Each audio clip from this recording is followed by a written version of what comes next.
Sousa Lima is an assistant professor in the Laboratory of Bioacoustics and director of the Ecoacoustic Research Hub at the Federal University of Rio Grande do Norte.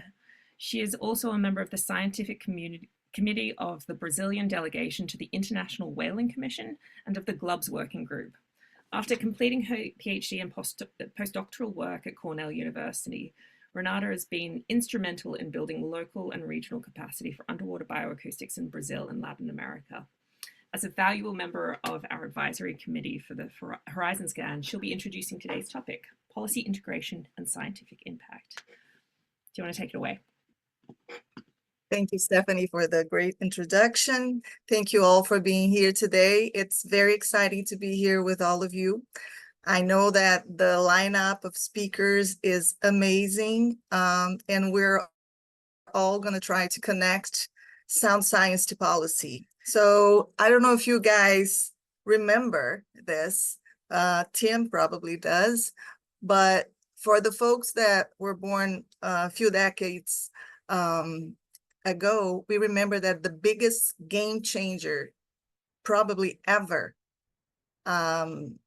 was the description of the humpback whale song by Roger Payne and colleagues, Katie Payne especially also, that completely changed the way society perceived whales, you know, and then there was this big wahoo about the Save the Whales campaign, and it just turned out to be a policy changer because it changed the IWC take on whaling. And we have come from whaling to whale watching, from whaling to making value out of whales. And one of our speakers will talk about, you know, how you make bioacoustics information and knowledge into some sort of palpable value and credit that you can exchange. So we're going to be happy to hear about that. Just a little burp. Well, still talking about whales, we're talking about connections, how sound connects, and we have done this amazing group of Latin American listeners. We all got together in 2016 in the first Listening for Aquatic Mammals in Latin America here in sunny Natal, where I am right now in Brazil. And then we decided to write a letter to the government, asking for the government to make accessible for researchers all of the passive acoustic monitoring data that is collected while people are doing their seismic operations. So a simple letter from a group of interested people got into the government and made it accessible. So anybody that wants to work or look or listen to that kind of sound can make an inquiry and get access to that sort of data.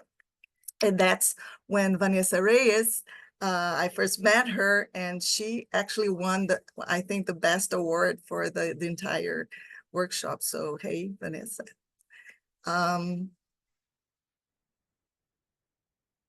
Still talking about songs, humpback whale songs and connections.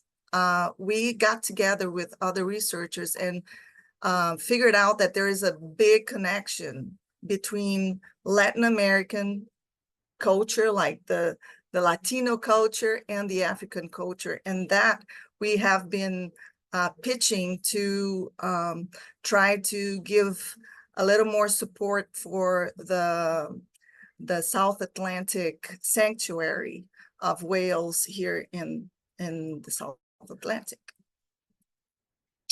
So yeah, it's all good and great. They all talk and sing to each other, but we make a lot of noise on top of it. And we make noise in all sorts of ways. And we have upping that. We're going really, really loud in the oceans right now. And there's a book coming up that has been edited by Christine Erb that's called Marine Mammal Bioacoustics in a Noisy World. So we're even changing the titles of our textbooks because of noise.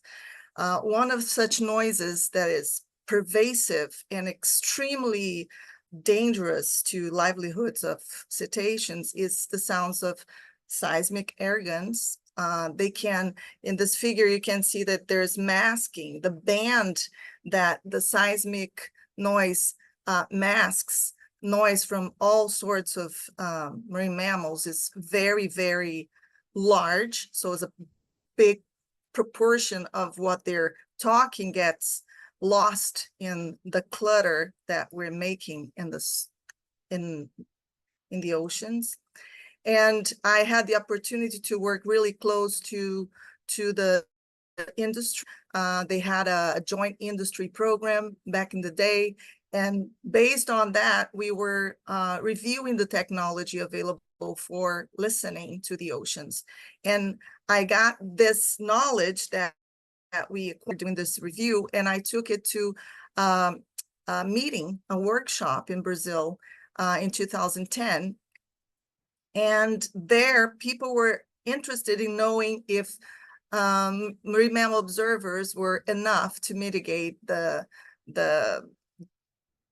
seismic operations. And I showed them with bioacoustics evidence, especially that movie from Stay Wagon Bank, you know, that shows the little boats coming in and the tiny little northern right whales trying to speak and trying to convince the stakeholders that were there that it was not enough just to look. We need to listen, because that's what animals are doing. They're listening. I also had the opportunity to do my PhD at Cornell University, and there I exploited the possible impacts and influence of the noise from whale watching boats on male singing behavior. And we were able to give a suggestion to the stakeholders and to the regulators of the parks, of the national parks, that and they actually decided to change the legislation a little bit to make sure that we maintain the motorboat on, so the whales have a chance to decide if they want to leave or if they want to stay when the boats are approaching. So a lot of, you know, when and where the noise is coming from and how we can figure out recommendations for stakeholders, it's very important. And it takes an email. It takes a recommendation part of your thesis to make something start to happen. I have more recently made connections with the Navy and the energy and mining industries to better understand, you know, how these animals are occupying the space in the Brazilian coast, what we call the Blue Amazon, and where there have been a lot of developments to plan for offshore wind farms, more seismic and platforms, and we don't know where the animals are yet. So we're working towards marine spatial planning based a lot on sounds. Now, just changing gears a little bit towards land, we have worked a lot with the impact of mining noise and the impact of wind farms on land as well. And we have been able to provide some sort of guidance as to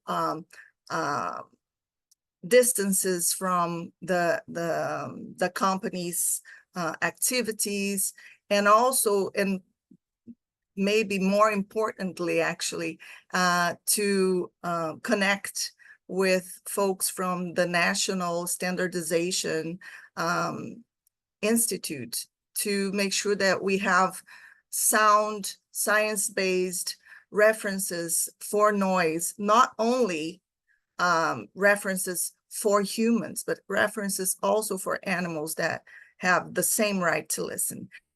And last but not least, I guess, connecting to ourselves, among ourselves, is one powerful thing. You know, just imagine if we all connect our ideas, like what Bioacoustics Horizon Scan is about, what powerful inferences we can make together. So with that, now We're going to listen to Christos, who is going to be talking about passive acoustic monitoring, revealing wildlife crime and levels of disturbance to improve the effectiveness of management of protected areas. I remember at Cornell, the first time that the elephant listening program listened to shotguns in their recordings of elephants, how amazing that was and how that was a game changer as well. And people have profited from that from then on. Carly also presenting how bioacoustics research is progressing towards all sorts of frameworks, and to see also how advancements in biodiversity financing options can connect nature sounds to value of nature. And last but not least, certainly not least, Tim Collins addressing scientific and policy gaps relevant to mitigating underwater noise in the Indian Ocean. So thank you, and I'll welcome all of you. Wonderful. Thank you so much, Renata. You've got a couple of questions in the chat, so I'll direct you into the chat to pick them up.